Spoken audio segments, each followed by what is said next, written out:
Hello అండి. ఇడ్లీ ఎంత మెత్తగా ఉన్నా సాంబార్ రుచిగా లేకపోతే ఆ మజానే వేరు కదా.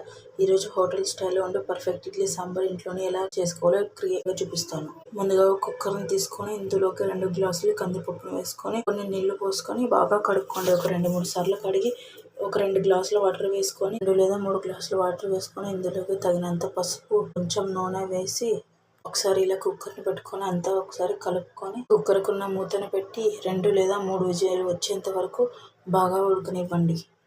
మరో పక్కన మనం మరొక గిన్నెని తీసుకొని ఇందులో కొంచెం చింతపండు వేసి ఒక 10 నిమిషాల పాటు నానబెట్టుకుందాం. ఇది నానే లోపల మనకి చూసారా పప్పు ఎంత మెత్తగా ఉడికిందో. ఇలా ఉడికితేనే సాంబార్ అంత టేస్ట్గా ఉంటుంది.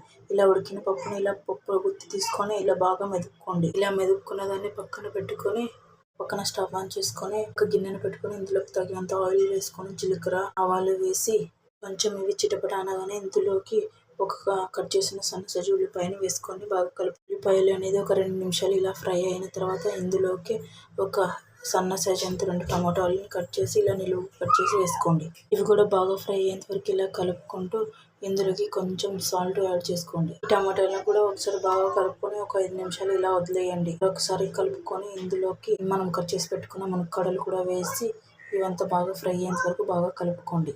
మన ఛానల్ని చాలా మంది చూస్తున్నారు కానీ సబ్స్క్రైబ్ చేసుకోవడం లేదు ఫ్రెండ్స్. మన ఛానల్ సబ్స్క్రైబ్ చేసి ఈ సాంబార్ అనేది వేడిగా ఇడ్లీలోకి, వడలోకి కానీ దేనిలోకి తిన్నా కానీ చాలా రుచిగా ఉంటుంది. ఎలాంటి టిఫిన్లోకి అయినా సరే సాంబార్ పర్ఫెక్ట్గా సూట్ అవుతుంది.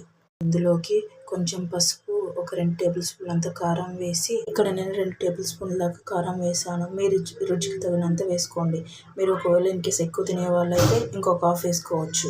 ఇలా వేసాక మొత్తం అంతా బాగా కలుపుకోండి. ఇలా మొత్తం కారం అంతా మునక్కాడకు పట్టేలాగా ఇలా కలుపుకోండి.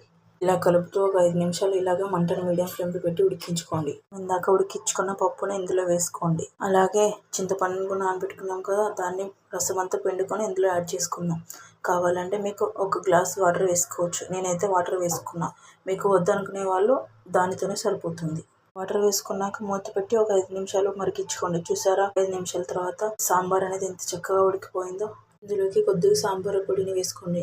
అది నా క్లిప్ ఎక్కడో మిస్ అయిపోయింది. ఒకటి మునక్కాడ పట్టుకొని చూస్తే మనకు అర్థమైపోతుంది మునక్కాడ ఉడికిపోయింది అని. అంతేనండి, ఇంకా స్టవ్ ఆఫ్ చేసుకుంటే సరిపోతుంది. ఇక్కడ ఒక చిన్న సలహా ఇస్తున్నాను. ఇందులోకి కొంచెం ఒక 1/2 టీ స్పూన్ అంత బెల్లం వేసుకుంటే టేస్ట్ మాత్రం అదిరిపోతుంది. సరే కదా, ఎంతో టేస్టీగా ఉండే సాంబార్ ఏ టిఫిన్లోకైనా పర్ఫెక్ట్గా సూట్ అవుతుంది. ఒకసారి మీరు ట్రై చేయండి. మరి ఈ రెసిపీ మీకు నచ్చినట్లయితే లైక్ చేసి, షేర్ చేసి, కామెంట్ చేయండి. మరిన్ని వంటకాల కోసం మన ఛానల్ని సబ్స్క్రైబ్ చేసుకోండి ఫ్రెండ్స్. మీరు ట్రై చేసి ఎలా వచ్చిందో నాకు కామెంట్ సెక్షన్లో కామెంట్ చేయండి friends. Thank you for watching.